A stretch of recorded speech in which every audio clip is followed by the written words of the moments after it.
Welcome to Pieces Here. I'm Avis Kalfsbeek, and we're taking a little rest between podcast series to help Kitty O'Compost improve her reporter voice for peace. Kitty is a character I made up who's a little offbeat, a satiric smarty pants, and she's getting ready to report on a big story about peace, AI, and the future of the commons. It's called Control AI Disarm. At the end, you'll also hear the Next Peacelands, a roll call of global armed conflicts and arms exports. If that's too much today, it's okay to end early. But if you can stay, I hope you'll let it deepen your resolve for peace. As usual, you can find the words and books I make for peace at aviskalfsbeek.com. Now over to Kitty. Well, hey there, darling. I'm Kitty O'Compost, local reporter, compost enthusiast, and I've got a big story brewing. But until it's ripe, I'm working on my voice and my timing. So here's a super short reading from the classic Madame Bovary by Gustave Flaubert, where the details are sharp as sewing needles and the longing runs deep. Truth is, I could read the classics or I could read a takeout menu, and it'd still be a moment for peace. 'Cause sometimes it's not the content, it's the quiet, the way we stop, breathe, and remember what it means to be human. And no one, for goodness sake, is holding a gosh darn gun. This is an excerpt from Madame Bovary by Gustave Flaubert, Chapter 1. We were in class when the headmaster came in, followed by a new fellow not wearing the school uniform, and a school servant carrying a large desk. Those who had been asleep woke up, and everyone rose as if just surprised at his work. The headmaster made a sign to us to sit down.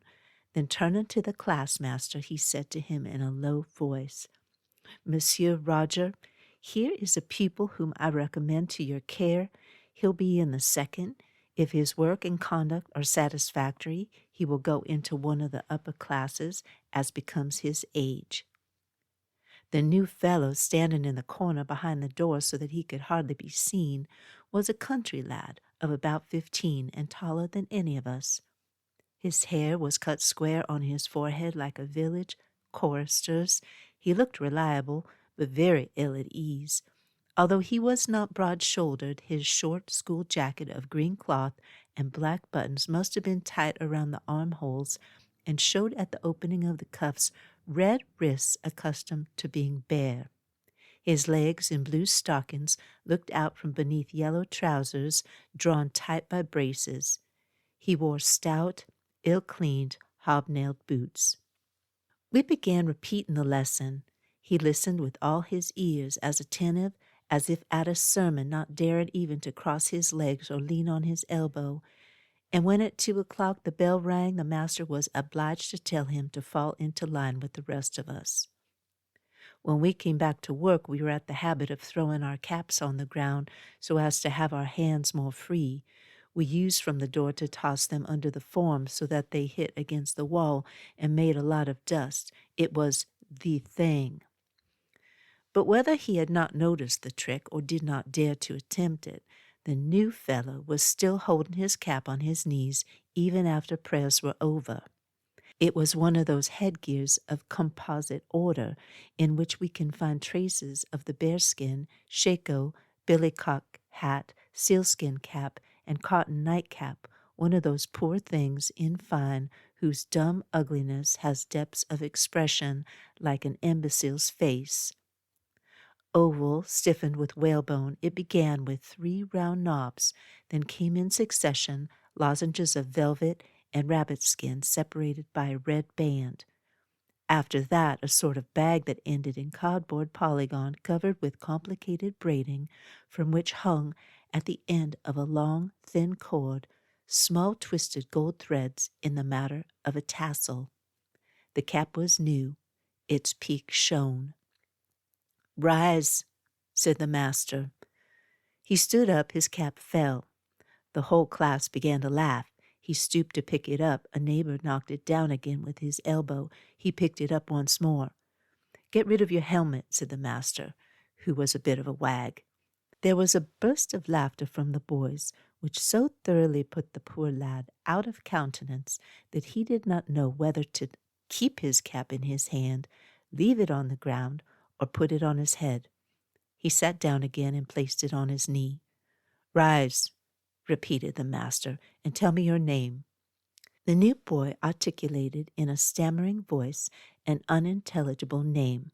Again, the name sputtering of syllables was heard, drowned by the tittering of the class. "Louder!"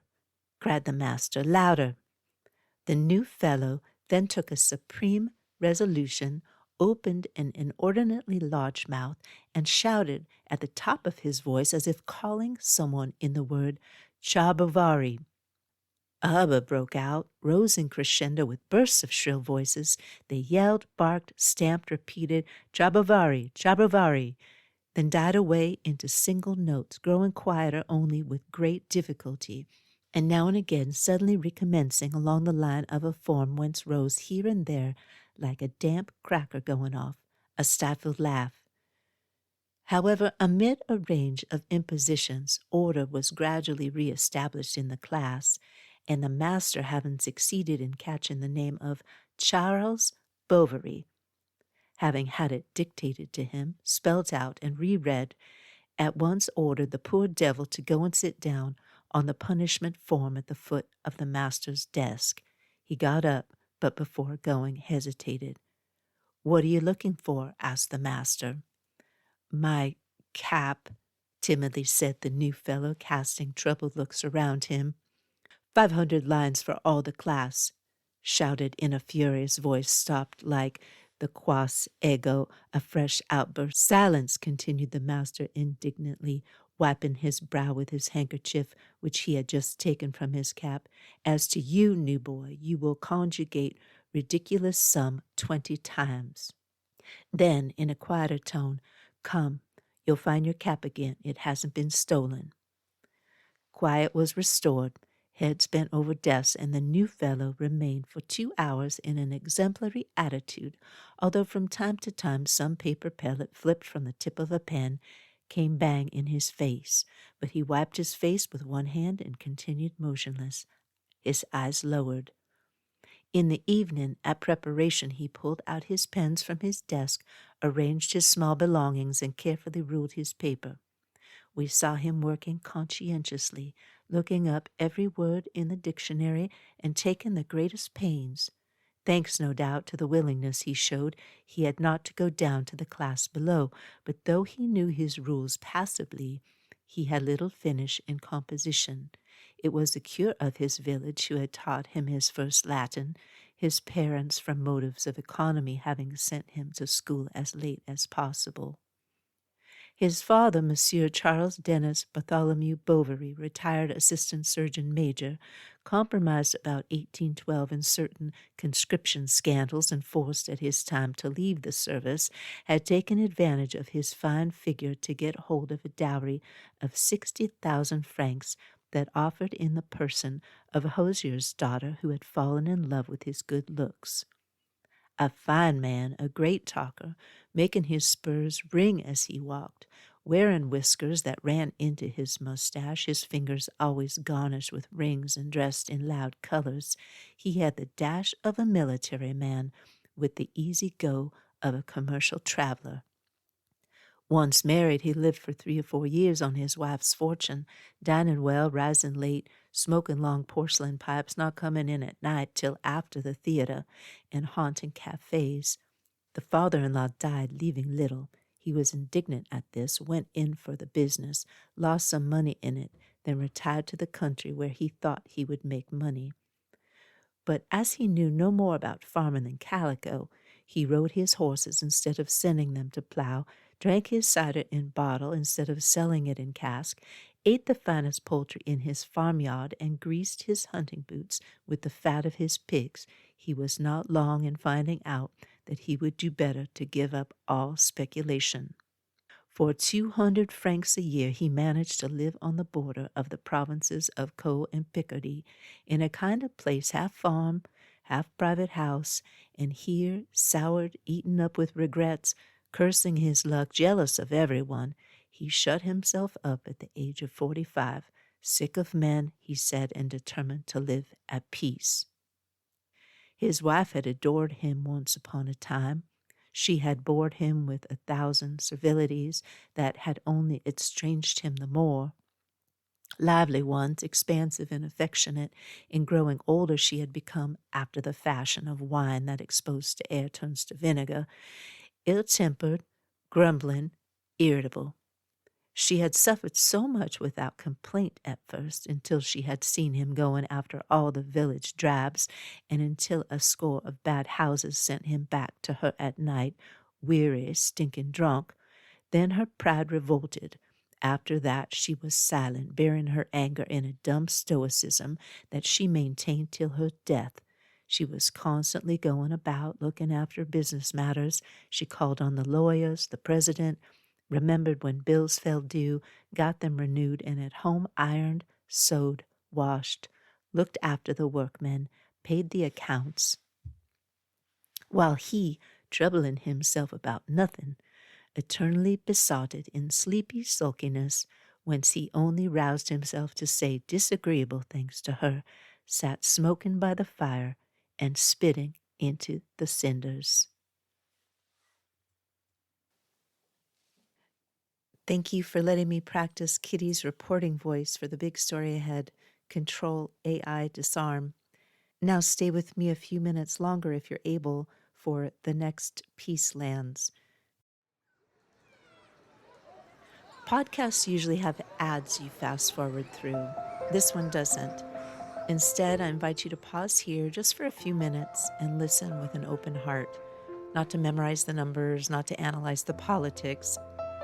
As I read each conflict, I'll say aloud, "Peace is here." You're welcome to say it with me or just think it quietly. If you'd like to read, sing, or paint your own version of the Next Peacelands, or tell me how to say peace is here in your language, I'd love to hear it. This is the Next Peacelands. Not for doom and gloom, not for pity or sadness, we speak and we listen to these geographic locations of wars and the numbers of deaths of human souls to help put the great disarmament, the period in which we live now, and peace at the forefront of our daily consciousness and actions. Following are the major and minor armed conflicts, over 1,000 deaths in 1 year as of November 2025. Myanmar conflict since 1948, 199,000 total fatalities, 13,000 deaths year to date. Peace is here. Arab-Israeli conflict since 1948, 263,000 total fatalities, 25,000 deaths year to date. Peace is here. Congolese conflicts since 1996, 211,000 cumulative fatalities, 10,000 deaths year to date 2025. Peace is here. Islamist insurgencies in Maghreb Sahel since 2002, 464,000 total fatalities, 18,000 deaths year to date. Peace is here. Mexican drug war since 2006, 417,000 total fatalities, 11,000 deaths year to date. Peace is here. Sudanese conflicts since 2008, 1,400,000 cumulative fatalities, 20,000 deaths year to date. Peace is here. Russo-Ukrainian war since 2014, 400,000 cumulative fatalities, 66,000 deaths year to date. Peace is here. Ethiopian civil conflict since 2018, 610,000 cumulative fatalities, 5,000 deaths year to date. Peace is here. Colombian-Venezuelan conflicts since 1964, 458,000 cumulative fatalities, 2,000 deaths year to date. Peace is here. Afghan conflict since 1978, 2,800,000 cumulative fatalities, 3,000 deaths 2025 year to date. Peace is here. Somali civil war, current phase, since 1991, 1 million cumulative fatalities, 10,000 deaths 2025 year to date. Peace is here.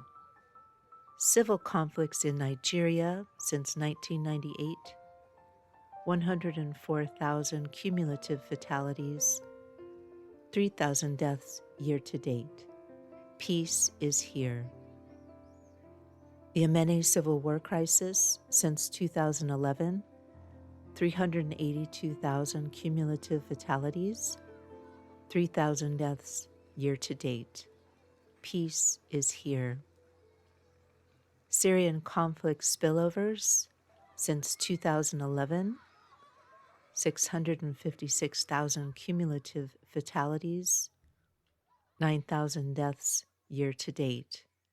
Peace is here. Cameroonian conflicts since 2012, 9,000 cumulative fatalities, 900 deaths year to date. Peace is here. Ecuadorian drug war since 2018, 9,000 cumulative fatalities, 4,000 deaths year to date. Peace is here. Haitian crisis since 2018, 20,000 cumulative fatalities, 3,000 deaths year to date. Peace is here. Does that mean the countries that weren't mentioned are more peaceful? Some are not. Here are the world's largest weapons exporters according to the Stockholm International Peace Research Institute's Arms Transfers Database. These numbers use TIV, a value that reflects how much destructive military weaponry a country sends abroad, regardless of the payment or cost. The United States exports $729 billion in weapons volume, 43% of total global exports. Peace is here. France exports $136 billion in weapons volume, 10% of global exports. Peace is here. Russia exports $155 billion in weapons volume, 8% of global exports. Peace is here. China exports $61 billion in weapons volume, 6% of global exports. Peace is here. Germany exports $90 billion in weapons volume, 6% of global exports. Peace is here. Italy exports $37 billion in weapons volume, 5% of global exports. Peace is here. The United Kingdom exports $144 billion in weapons volume, 4% of global exports. Peace is here.